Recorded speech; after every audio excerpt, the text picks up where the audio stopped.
हम महिलाएं घर की सफाई रोज ही करती हैं, रोज ही घर को साफ सुथरा रखना पसंद करती हैं। पर पंखा एक ऐसी चीज़ है जिसकी रोज सफाई नहीं होती है और ये इतनी ऊपर होता है कि इसे साफ करना भी आसान नहीं होता है। तो कितना भी गंदा पंखा क्यों ना हो, उसे आज हम क्लीन करेंगे एक बोतल की मदद से। मेरे पास काफ़ी सारी बोतल है, आपके घर में भी इस तरह की बोतल होती है। इसका ही यूज़ करते हुए आज हम पंखे को क्लीन करने वाले हैं।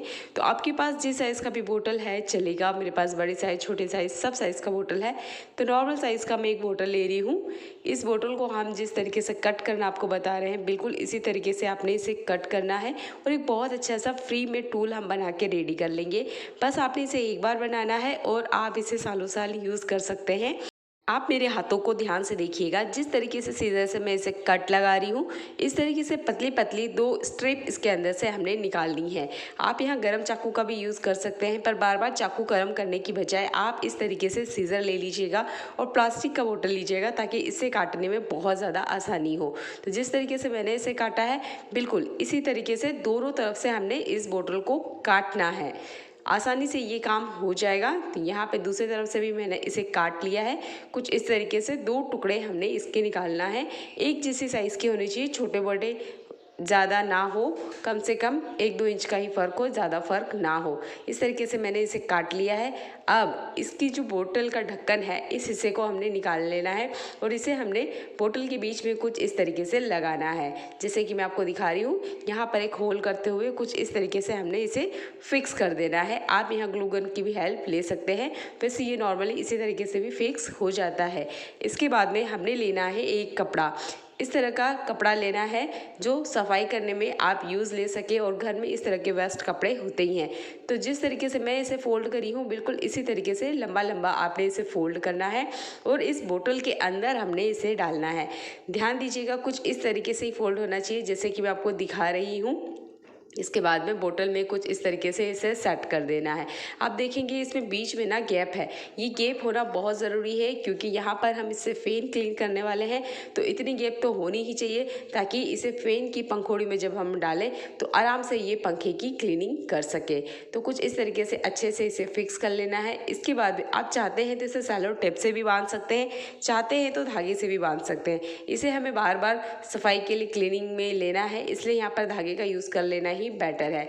तो इस तरह का धागा लिया है जो थोड़ा सा मजबूत हो, क्योंकि जब हम इसे साफ़ करेंगे तो ये खुले नहीं। और इस तरीके से जो बोरे सुलने वाला सुई होता है उसकी मदद से यहाँ पर हमने इसे बड़ा बड़ा रफली धागे की मदद से सील लेना है, यानी परमानेंट नहीं सिलना है हमने इसे, बस हल्का हल्का सा बड़े बड़े टाँके लगा लेना है ताकि ये कपड़ा बिखरे नहीं। जैसे ही हम वाइप करने जाएँ तो ऐसा ना हो कि ये कपड़ा नीचे गिर जाए।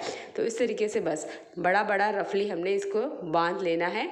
यहाँ पर आप दूसरे भी धागों का यूज़ कर सकते हैं, पर इस तरह का मजबूत धागा लेंगे तो ये एक ही बार बनेगा और साल भर तक ये टूल चलता रहेगा। क्योंकि फ़ैन की क्लीनिंग हम करना पसंद करते ही हैं, क्योंकि जब गंदे फ़ैन होते हैं तो वही गंदी हवा और वही बैड स्मेल रूम में बनी रहती है। तो इस तरीके से आप आसानी से टूल बना सकते हैं। यहाँ हमने बोतल में जो ढक्कन लगाया है उस ढक्कन में हमने इस तरह की रॉड या लकड़ी का यूज़ करना है जो इसके अंदर फिक्स हो जाए।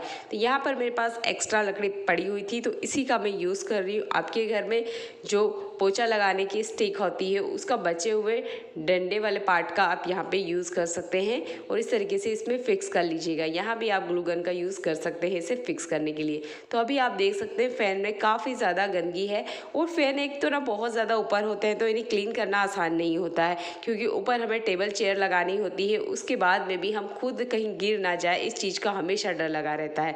तो हमें इस तरह की टूल की ज़रूरत होती है जहाँ हम नीचे से खड़े होकर ही इस फ़ैन को क्लीन कर सके और हमें ज़्यादा मेहनत भी ना करनी पड़े। तो ये टूल बिल्कुल ही सबसे फ्री वाला जुगाड़ है। बस आपने इस तरीके से इसमें स्टिक लगानी और आप देख सकते हैं इसमें ना थोड़ा सा गैप है, इसीलिए मैंने इसमें धागे बांधे थे ताकि ये हल्की सी गैप दिखे। और उसके बाद में हल्के से हमने इसे पंखुड़ी के अंदर डाल देना है और बस हल्के हल्के से घुमाना है।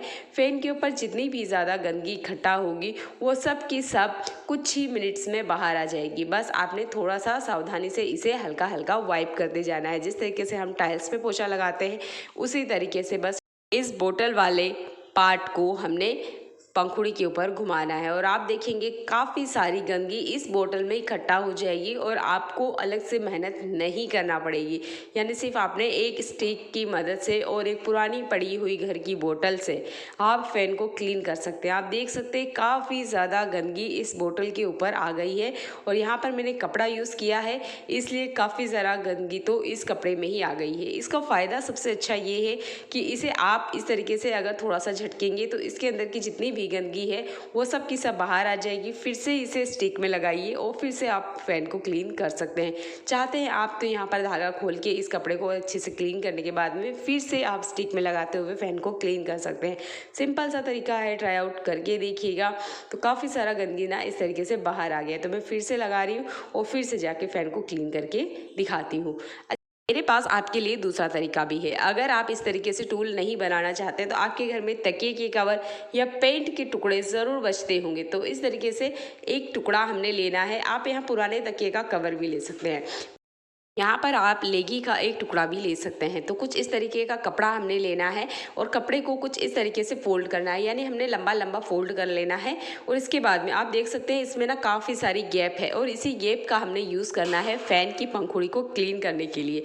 तो ये एक पजामे का बचा हुआ टुकड़ा है और इसी से मैं फ़ैन को भी क्लीन करके आपको बताऊँगी।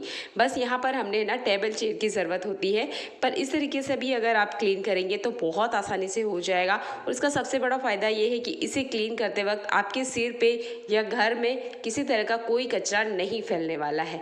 तो पंखुड़ी में कुछ इस तरीके से पहले हमने इसे फंसा लेना है, जैसे कि मैं आपको दिखा रही हूँ। बिल्कुल इस तरीके से आपने फैला लेना है और अच्छे से इसे फोल्ड कर लेना है ताकि इसके ऊपर से जो गंदगी हम साफ़ कर रहे हैं वो हमारे ऊपर बिल्कुल ना आए। तो हल्के से बस इसे आप वाइप कीजिए, थोड़ा सा अपने सिर को बचाइए और इस तरीके से जितनी भी गंदगी है वो इस कपड़े में आराम से आ जाएगी। बस इसी तरीके से आपने इसको फ़ैन की पंखुड़ी में लगाना है और अच्छे से क्लीन कर लेना है। अगर आप यहाँ तकिए का कवर लेते हैं आपका पूरा घर डस्ट क्लीन होगा, क्योंकि सारा कचरा तकिए के कवर के अंदर आ जाएगा और वो सबसे आसान तरीका है। और इस तरीके से आप पेंट या लेगी के टुकड़े का भी यूज़ कर सकते हैं। तो बस हल्का हल्का सा आपने इसे घुमाना है और आप देखेंगे जितना भी कचरा है वो इस कपड़े के अंदर ही आएगा, यानी कि आपके घर में नहीं फैलने वाला है। बस हल्का सा वाइप कीजिए और ये देखिए कपड़ा बाहर आ गया है और आपकी जो फ़ैन की पंखुड़ी है वो सिर्फ एक ही बार में क्लीन हो गई है, बार बार की झंझट भी नहीं होगी। तो यहाँ मैं कपड़ा बाहर लेकर आ चुकी हूँ और आप देख सकते हैं काफ़ी ज़्यादा गंदगी जो फ़ैन के ऊपर लगी हुई थी, जो हमें नीचे की तरफ से दिखाई तक भी नहीं देती है, वो इन कपड़ों में आसानी से आ जाती है। इससे आपका घर भी क्लीन रहेगा और आपको बार बार फ़ैन को झटकने की ज़रूरत नहीं पड़ेगी। बस एक ही बार में जितनी गंदगी है वो सारी इस कपड़े में आ जाएगी। मैं इस कपड़े को आपको अंदर से भी दिखाना चाहूँगी। तो देखिए अंदर की तरफ काफ़ी सारी गंदगी आई है और ये हमने फ़ैन की पंखुड़ी पे से क्लीन करी है। तो आई होप ये तरीके आपको बहुत ज़्यादा पसंद आए हैं। दोनों में से जो भी तरीका आपको अच्छा लगता है उसे ज़रूर ट्राई आउट करिएगा। चलिए मिलते हैं अगली ऐसी यूज़फुल वीडियो में। देखने के लिए धन्यवाद।